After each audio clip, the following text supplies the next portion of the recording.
met the same Badjao after 3 years. We all know kung anong usually na naaalala natin when it comes sa mga Badjao na napapadpad dito sa Luzon. Yung mga nanghihingi ng limos na minsan sila pa yung matatapang pag di mo binigyan o pinangaralan mo. Pero dahil sa Badjao na ito, my views on them changed. And our reunion kanina just made it even better. Konting background. 4 na taon na ang nakakaraan, habang nagliliwaliw ako sa paglalakad, may lumapit sa aking Badjao na humihingi ng limos. Siyempre, naging response ko. Nagtatrabaho ako para magkapera and di naman ako okay sa nanghihingi lang, lalo kung capable namang mag-work. Pero nagulat ako sa response niya. Pasensya na po, kuya, pero may maiaalok po ba kayong trabaho? Siya palang ata nakita kong ganoon sa mga na-encounter ko. So ginawa ko, sinama ko siya sa kaibigan ko na may maliit na eatery. Sabi ko, bigyan ng gagawin. Ayaw sana ng kaibigan ko kaso na-convince ko naman, ako na bahala kung may mangyaring di maganda. Napagkasunduan na 450 piso per day, and ang gagawin is magsiserve ng food, maglilinis ng pinagkainan, and possibly maging dishwasher at some point. Tinanggap niya yon lahat kapalit ng pakiusap na weekly ang bayad niya and kahit bigyan lang siya ng pwesto na pwede niya tulugan, in which pumayag naman friend ko. Nagtagal din siya doon. Mahigit 1 taon nata.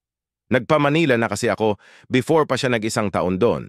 And tuwang-tuwa palagi kaibigan ko sa kanya kasi masipag daw at malinis magtrabaho. Akala nga daw ng mga customer, ibang lahi, pero Badjao pala.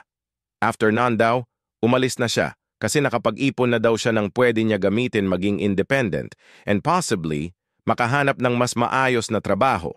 Ayaw sana siya pakawalan ng friend ko, pero no choice. Gusto lumaki Wala na kaming naging balita after none. Then kaninang umaga lang, binati niya ako. Di ko siya nakilala kaagad kasi malaki na katawan niya and naka-uniform na rin pang trabaho. Nakita daw kasi niya ako sa fieldwork ko and naisip niyang parahin ako saglit para mag-thank you. The heck, siya pang nang libre sa akin sa eatery kahit ayaw ko. Pero wala Lumaki talaga ng maayos sa buhay. Magkakapamilya na nga din kasi buntis na daw yung nobya niya. Nakakatuwa lang. Haha, kakaiba talaga pakiramdam pag may mga willing gumawa ng paraan para lumago sa buhay kesa sa hingi-hingi lang. Invited lang si mama kapag kailangan ng maghuhugas sa occasion nila. I saw a live video today, pinsan namin nasa hotel birthday party. Tinanong ko si mama kung na-invite man lang siya or alam niya na birthday nung cousin namin. Tapos pinakita ko yung FB live. Ang sabi niya di daw siya bagay doon since wala daw siyang magandang damit na babagay sa ganong lugar at wala rin nakarating sa kanyang balita na may pa-birthday. Alam kong malungkot si mama, kahit sana in-invite man lang siya. Pero sanay na ata talaga siya na kapag kung mga handaan na kailangan ng tulong sa paghahanda ng pagkain at paghuhugas ng pinggan, invited kami. Minsan pumupunta pa sa bahay para sabihin na huwag kalimutang mag-okasyon sila that day at kailangan nila ng tulong.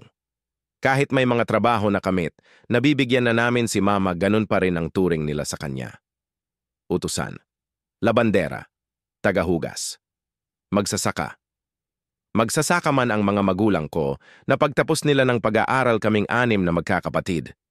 Proud ako sa kanila. Hindi na ko papayag na tagahugas pa rin si mama sa mga handaan ng mga mayayaman niyang kapatid, pinsan at pamangkin. Pinagtawanan ng tita ko sa Starbucks.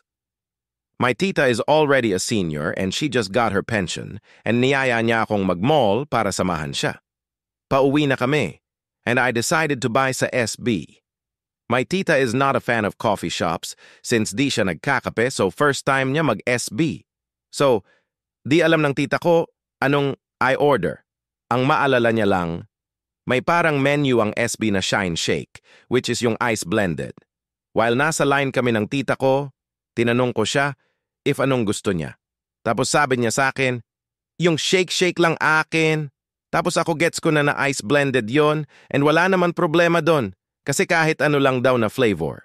Then may 2 babae parang SHS or college na nasa harap namin na pumipila din and pumipili din ng order.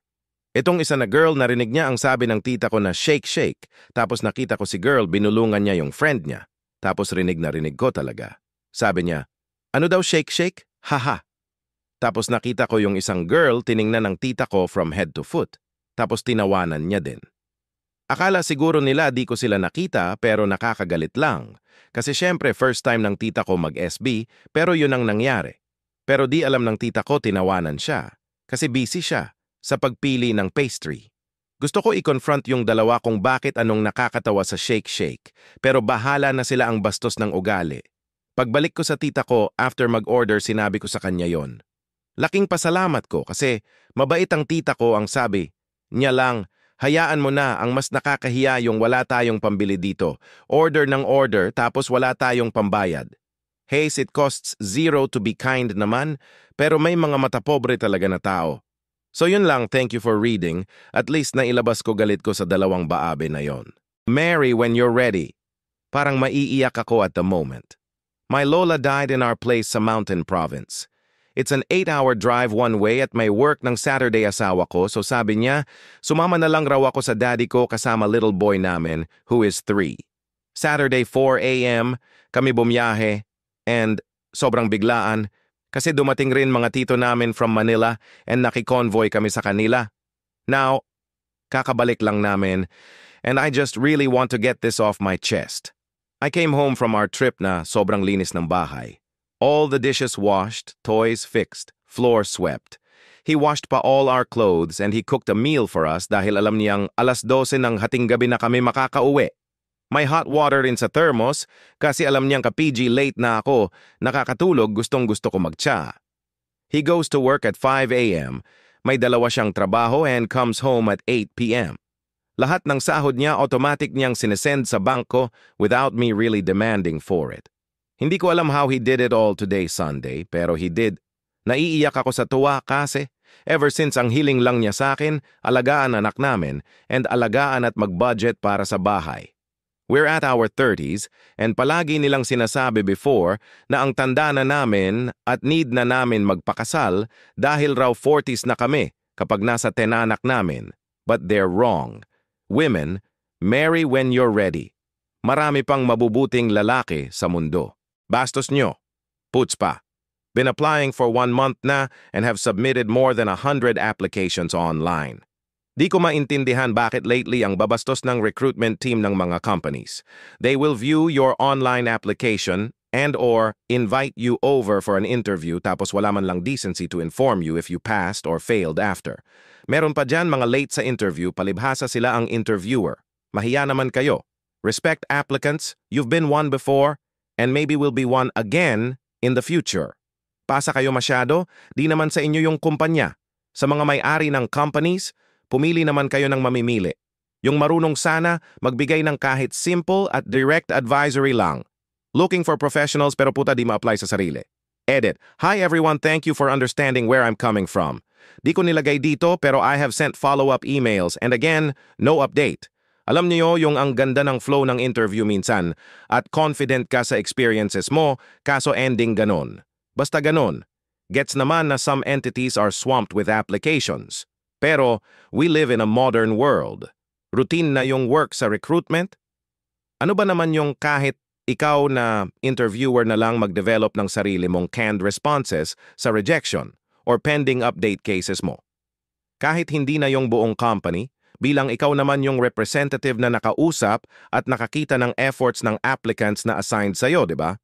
This is for me lang, pero kasi the pain of being rejected is needed so that one can immediately pick up himself, reflect, and improve.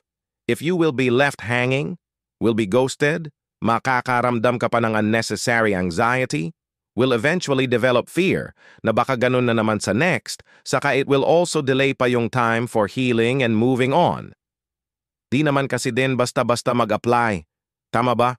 You need to prep yourself physically, mentally at financially din tapos iiwan ka sa ere nung feeling high and mighty na interviewer.